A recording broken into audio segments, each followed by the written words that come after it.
j'espère que vous allez bien et que vous avez passé une bonne semaine. On se retrouve aujourd'hui pour mes lectures du mois de janvier. Alors, ce mois-ci, j'ai lu 5 livres. Je vous avoue que c'est un peu moins que d'habitude, puisque d'habitude, je tourne aux alentours de 6-7 livres. Là, pour le coup, j'en ai lu 2 de moins. En partie parce que j'ai DNF un livre et c'était Divine Darkness de Anatrice aux éditions Hugo Roman. Je l'ai acheté, je vous avoue, je pense le mettre sur Vinted parce que je l'ai DNF. J'ai lu combien de pages? J'ai lu 87 pages. Normalement, c'est quelque chose que je ne fais pas. Normalement, même si j'aime pas trop, je finis les livres. Mais là, pour le coup, j'ai pas du tout accroché. J'ai pas accroché à la plume de Anatrice. J'ai pas non plus accroché forcément au personnage. Bon, après, vous allez me dire que 87 pages, c'est peut-être normal de pas accrocher au personnage tout de suite. Mais normalement, je suis une forceuse, donc je continue quand même. Je continue. Puisque comme je vous ai dit, c'est vraiment, depuis que j'ai commencé la lecture, c'est le deuxième livre que je dis non, je peux pas finir. Du coup, c'est que vraiment, il m'a pas plu. Normalement, ça parle de vampires et d'autres créatures et d'une jeune femme humaine qui est censée avoir une histoire d'amour avec l'un des clans. Vampires et j'ai pas du tout accroché. Pourtant j'adore les histoires de vampires. Moi je suis de la team génération 90. Du coup c'est vrai que j'ai été baignée avec Buffy etc. Du coup les vampires ça me connaît et j'adore ça et j'avais très hâte de le lire et pourtant 87 pages et j'ai pas du tout accroché. Si vous l'avez lu, dites-moi si ça vaut le coup que je persiste ou pas. Parce que vraiment il a failli me causer une panne de lecture et je pense que c'est pour ça au final que j'ai lu que 5 livres ce mois-ci. Alors ensuite, après le fiasco de Divine Darkness, j'ai mon chat qui nous rend visite en même temps. Après le fiasco de Divine Darkness, j'ai lu Mad Majesty.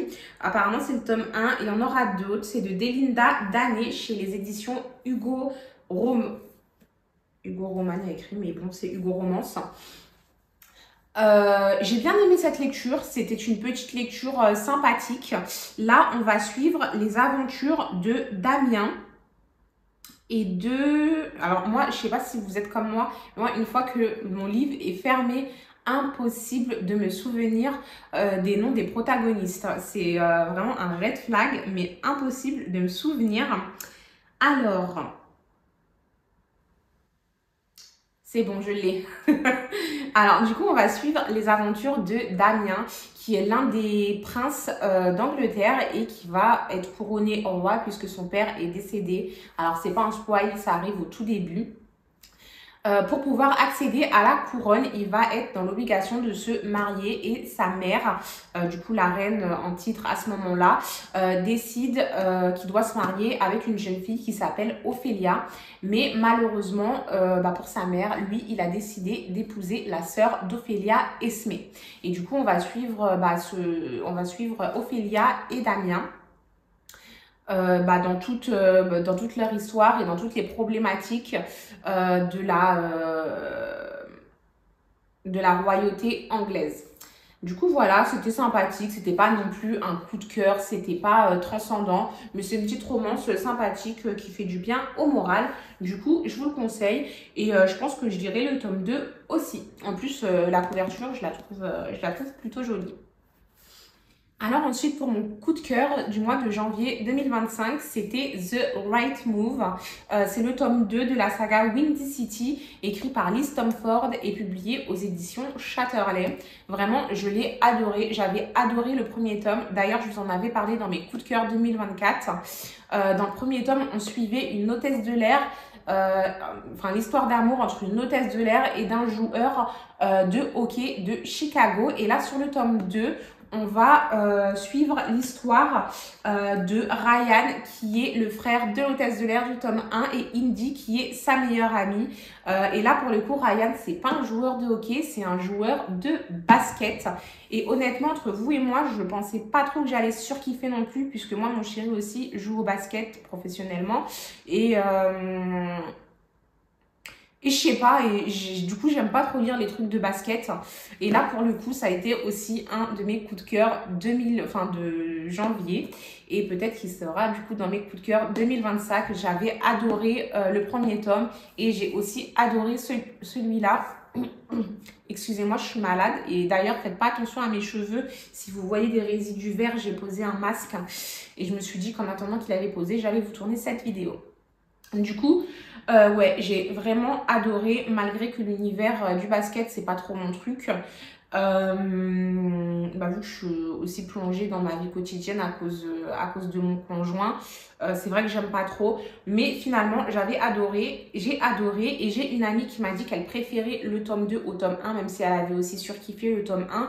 Et pour le coup, et beaucoup le disent, et pour le coup, moi je vous avoue que je ne sais pas si je préfère le 1 ou le 2, parce que vraiment ça a été des coups de cœur tous les deux et j'ai hâte d'avoir le tome 3.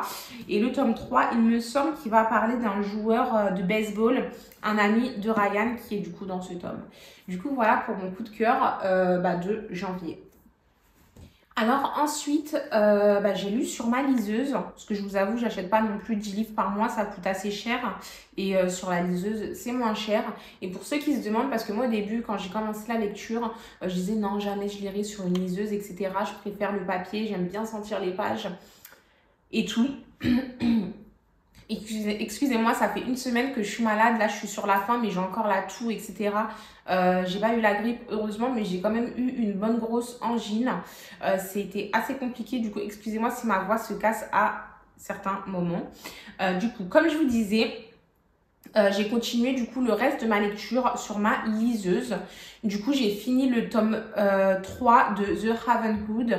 J'ai eu un peu plus... Excusez-moi.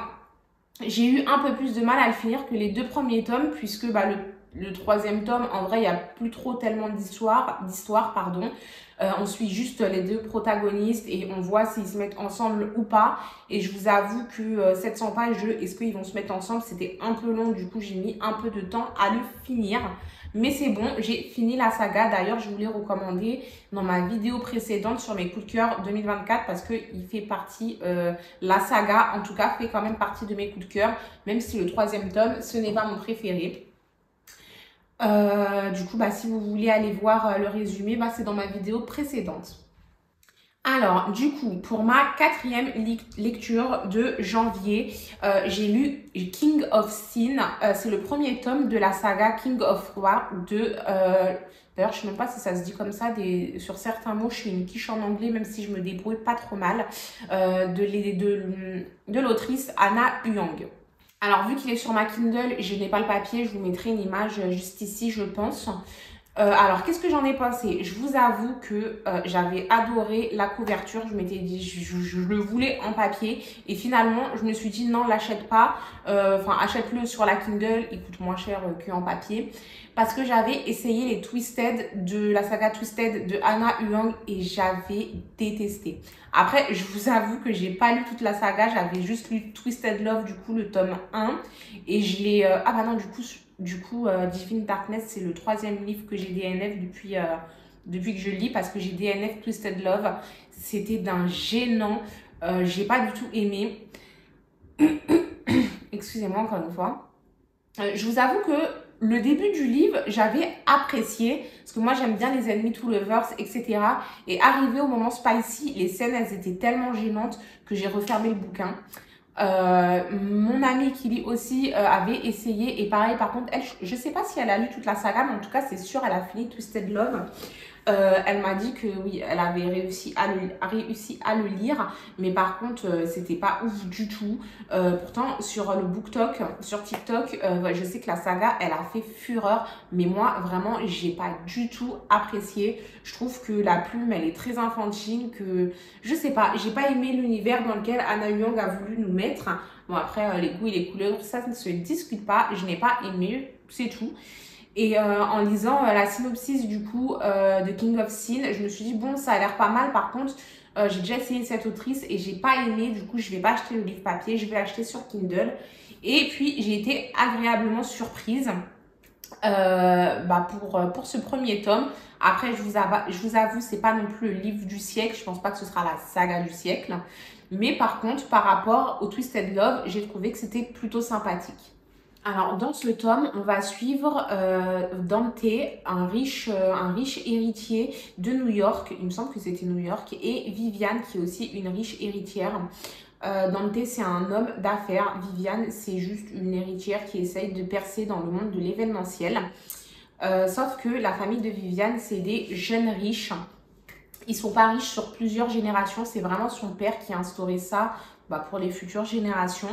Et pour le coup, il va se dire qu'il faut qu'il faut que sa fille Viviane se marie avec un homme très riche pour faire perdurer encore plus les générations à venir et pour se faire plus respecter dans le monde,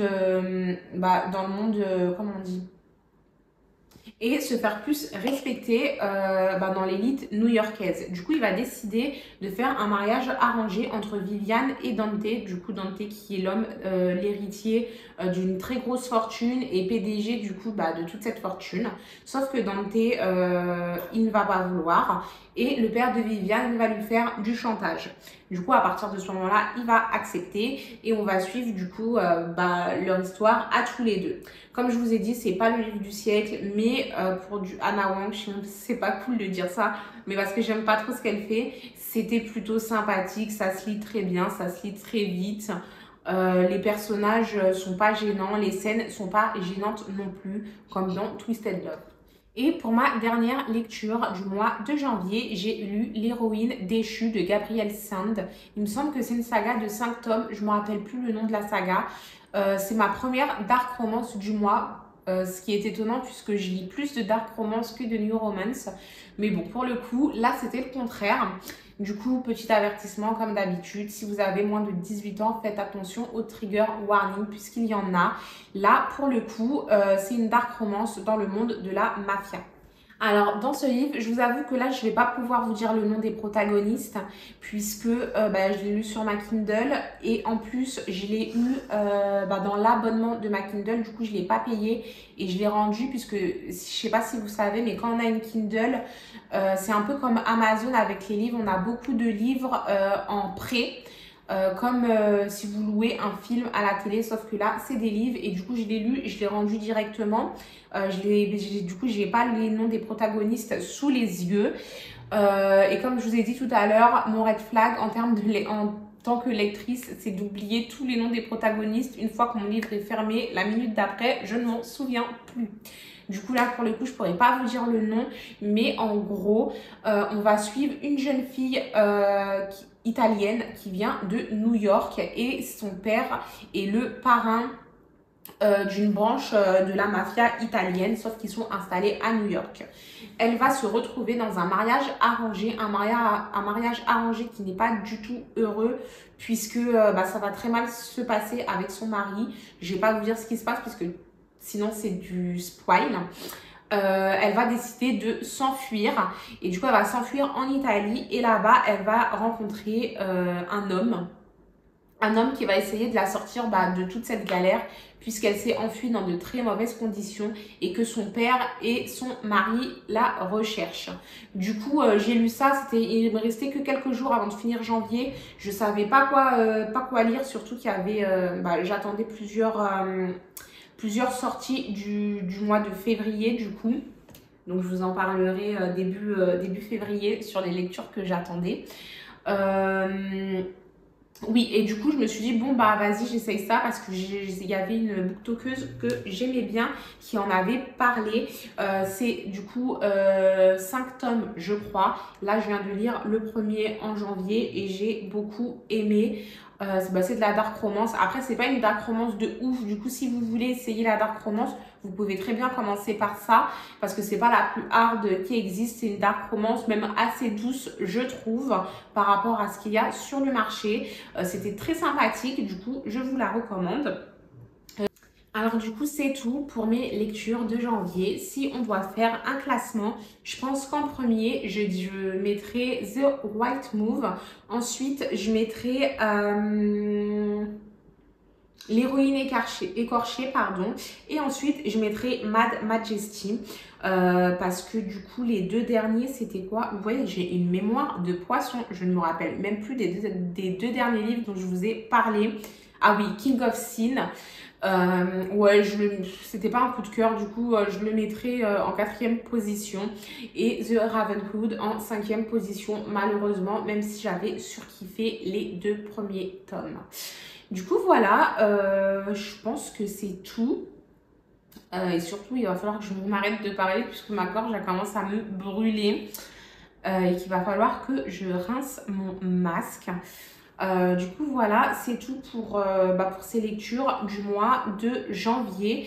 J'essaierai de vous sortir, même pas j'essaierai, je le ferai, de vous sortir mes lectures de février, vraiment au premier week-end de février, puisque là, j'ai un peu tardé. Comme je vous ai dit, j'étais malade et en plus de ça, je travaille. J'ai un chien, j'ai un fils. Du coup, je vous avoue que mes journées, elles sont assez chargées. Surtout que mon chéri, du coup, comme je vous ai dit, il joue au basket, donc ses horaires, c'est pas tellement les miens.